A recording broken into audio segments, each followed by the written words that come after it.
Normally I don't do this because I don't really have the sense of reviews. I don't really know how to review a lot of things. So just say my opinion in an articulated way and hope that people agree with it in a way that they could go, yeah, that makes sense.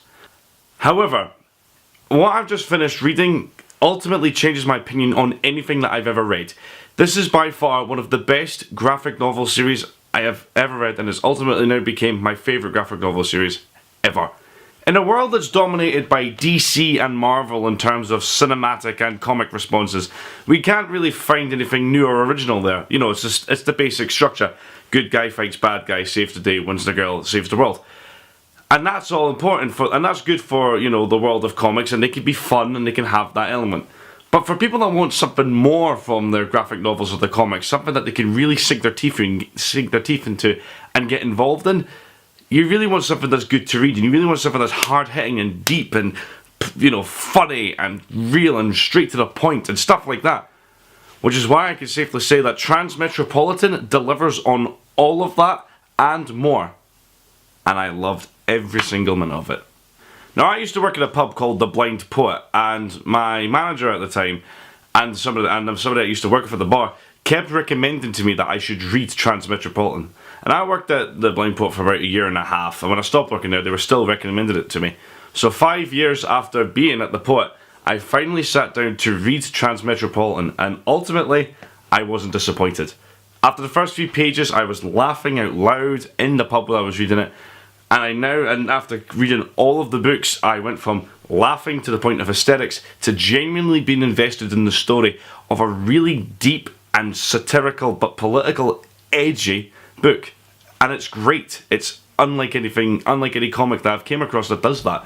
Sure, comics may reference things in the times, like when X-Men had the first gay married couple on the front cover of the thing, but this is so relevant to today's time and any other time of now that it's actually incredible that it's really aging well, and it's still got that charm and charisma of when it was first written.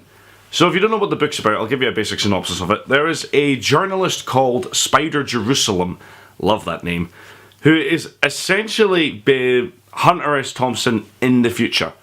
And he's invited back to write for the column that he used to write for, because they're going through a big political turmoil and stuff like this. And he's the perfect man for the job. Why? Because he's tough.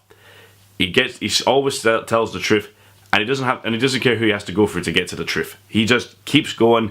He asks questions that nobody wants to ask. He gets answers out of people. He's abrasive. He's in your face. But most of all, he's doing this because it's what he knows he has to do. As much as he claims that he hates people and he hates the area that he lives in, he'll still defend it in whatever way he can, because he knows that people can be better than this, and he knows that people deserve to have better than what they're getting now. Ultimately, after reading Transmetropolitan, you leave with this feeling of, okay, don't go looking for the good or the bad guy in politics. Go looking for the truth. The last author that I know that ever tried to get that message across was Hunter S. Thompson. And that just sums up, you know, the power that this book has. It still makes you think like that. And yes, it's funny, and it's a hilarious book. Like, some of the satire in this book is great. Like the technology-free zones and the blatant advertisement walking around the screens of everywhere. And it scares you because it's so relevant to now. And it's so real to how now is, that you do kind of have to go, maybe this book's got something.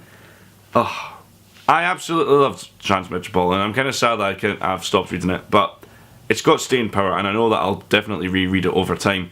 Particularly because there's things in there that I even might reference on my own show, because the humour is just that good. But it's just so good in what it does. Warren Ellis wrote, ultimately, the closest thing to a modern day or a futuristic Fear and Loathing for an audience that may not be Hunter S. Thompson fans. Like myself, I'm a big Hunter S. Thompson fan. But even if you're not a fan, you can still appreciate the attitude and the character and the responsibilities that he has, and the points that he brings up, because they're all honest and they're all true. And whether it's in a comic book reality or in a reality now where we've got Trump and Bernie in President White House and stuff like that, and you know, we're trying to go, yeah, but Trump's an idiot, but be careful about Bernie. This book ultimately opens your eyes to, you know, what we should be looking at, and it's great. And it's ultimately now my favourite graphic novel series ever, and I absolutely love it. go buy it. I'll put the Amazon link down below. You have to buy it, read it. Transmetropolitan. The greatest graphic novel series I've ever read.